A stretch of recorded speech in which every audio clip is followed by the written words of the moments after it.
You know, Facebook used to help you find your second grade best friend. Now it helps you find a guy doing parkour between two roofs like he majored in ignoring gravity and minored in leaving his mom on red.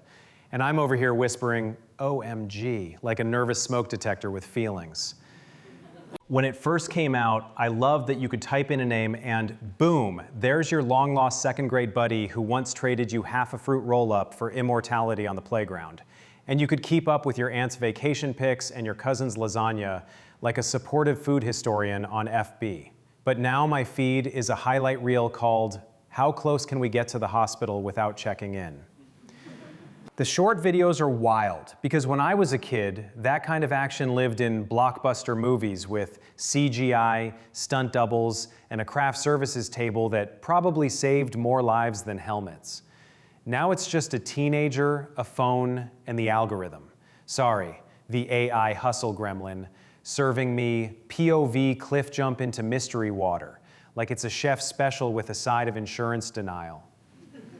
I saw the one with the big person jumping onto a giant round raft, like a marshmallow trampoline, and a smaller person seated at the edge. And when the big person landed, that kid rocketed into the sky like a limited edition Mentos ad for the laws of physics. And I'm standing in my kitchen, clutching a spoon like, do we file a flight plan with GPS or a prayer with whoever handles new satellites? Because Timmy just hit the stratosphere. Rooftop to rooftop, too. These athletes are out there treating buildings like stepping stones, and I'm sweating in my chair, yelling at my phone, bend your knees, like I'm their cardio parent-teacher conference, while the comments are just YOLO and legend, spelled out like encouragements from people who couldn't clear a driveway crack without emotional support. And the dangling ones, oh no. No, my knuckles start whitening like marshmallows in witness protection as they hang by one arm, 500 feet up, smiling at the camera like, hey guys, smash that like. And I'm like, that is the only thing that should not be smashed right now, champ. Put your bones back on their charger and step into a hug from OSHA, the Occupational Safety and Health Administration, which I always assumed was just a group of gentle ghosts that say, sweetie, maybe come down. The disclaimers crack me up. Do not attempt. Like the problem was I lacked inspiration, not basic survival instincts. And I'm in my 40s, negotiating with my calves on stairs like they're a hostile merger. But sure, tonight I'll long jump a river at dusk, because a dude named Spike Montage told me, you only live once, which I will respectfully pronounce as YOLO, while scheduling a follow-up with my chiropractor named Consequences. The algorithm thinks I'm one video away from becoming an action hero. It keeps showing me cliff jumps like it's my destiny. And I'm like, algorithm, AI, relax. My watch just told me my heart rate is LOL, are you okay? Because someone on my phone almost tripped in a country I can't spell without the closed captions. And it's always set to dramatic music, right? Like the soundtrack from You Shouldn't. And I'm in my kitchen with a spoonful of peanut butter, doing the exact same face he's doing at the edge of a bridge, whispering to myself like a nature narrator, will the suburban gazelle leap? While my indoor plant says no from across the room and sheds a leaf out of protest. The raft launch clip lives rent-free in my skull, so now I narrate everything like a stunt. He approaches the dishwasher, a notoriously slippery appliance. Will he stack bowls, or will he tempt fate? Dear viewers, his wrist rotates, an audacious 45 degrees. OMG, he's going vertical with the spatulas. And then I hit my elbow on the cabinet and act like I just took a bullet for the Olympic Committee. What's wild is how specific these daredevils are. 7 backflips into water that looks like an untextured video game level. Perfect. Meanwhile, I'm celebrating because I parallel parked on the second try like I unlocked a new move in real-life downloadable content. And I high-five myself so hard I need to stretch afterward and watch a tutorial from a gentle yogi named Pam who pronounces hamstring like a bedtime story. The community aspect is weirdly sweet, too. Thousands of strangers cheering, typing out LOL and OMG like old-fashioned telegrams from the adrenaline frontier.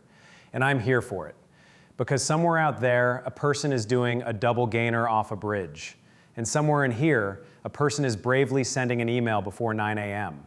And both of us deserve a sticker and consistent hydration. And yet, I know the line. As a kid, I only saw this in movies, and that made my imagination sprint. Now it's on my phone, and my imagination is like, let's sprint the other way. Because there's a difference between inspiring and calling your cousin about a ladder. And my cousin answers like, no, and I'm like, right answer, we're safe now. Sometimes I get seduced by the sound effects. You know that whoosh right before the jump? It's like someone blowing out a candle at their own birthday party. And I'm on my couch, knees bent like I'm spotting, whispering, soft knees, soft landing, soft emotional support, as if I'm going to catch this person through the screen in a basket woven from my anxiety and fiber internet. The comments always include a coach, an engineer, and a poet. Bend more. Your trajectory was off by 3 degrees, and he plunged like a sunset, unafraid of night. And I'm just here typing, I believe in you. Please text your mom, spelled out. Because we can do both, cheer and chaperone, like a digital field trip where an entire homeroom gently escorts people back to ground level and snacks. My favorite character is the friend filming who says nothing, just breathes like an excited squirrel, and somehow stabilizes a shot from a rooftop with one hand while holding a smoothie in the other. That person is the real superhero, the Steadicam of destiny, the GPS of questionable ideas, the lighthouse that says, land is down. But here's the truth with a little heart. It does scratch that dream of action and adventure come to life. And for a second, I feel the wind, the drop, the burst back to the surface, like a postcard from courage addressed to my sweatpants. And I love that, because it reminds me I'm alive, even when I'm just doing dishes in exciting widescreen. And maybe that's what we all want, the drum roll of a moment that says, hey, your story is still happening. So I compromise. My adventure is a brisk walk with dramatic music and a camera angle that makes the curb look like a canyon. I'll narrate my own highlight reel.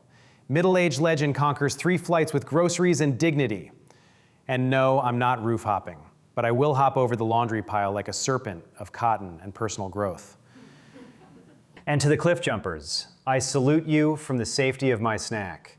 Pronounce your acronyms with reverence. YOLO, OMG, CGI. While my watch buzzes, LOL, calm down. And if you need me, I'll be at the edge of my driveway, looking at life's canyon, taking a respectful step back, then a stylish sidestep into a hug from common sense and a high five from OSHA. Because as much as I love finding second grade friends, these days I'm even more grateful to find my second grade common sense. The little voice that says, Ash, gravity is undefeated, snacks are plentiful, and adventure can be dramatic without a helicopter. Which is why tonight, the only thing I'm jumping off is the bridge to conclusions. And the only raft I'm launching is this joke into your hearts, where it lands softly, safely, and sticks the landing like a 10 out of 10 from the FBI of comedy, my mom.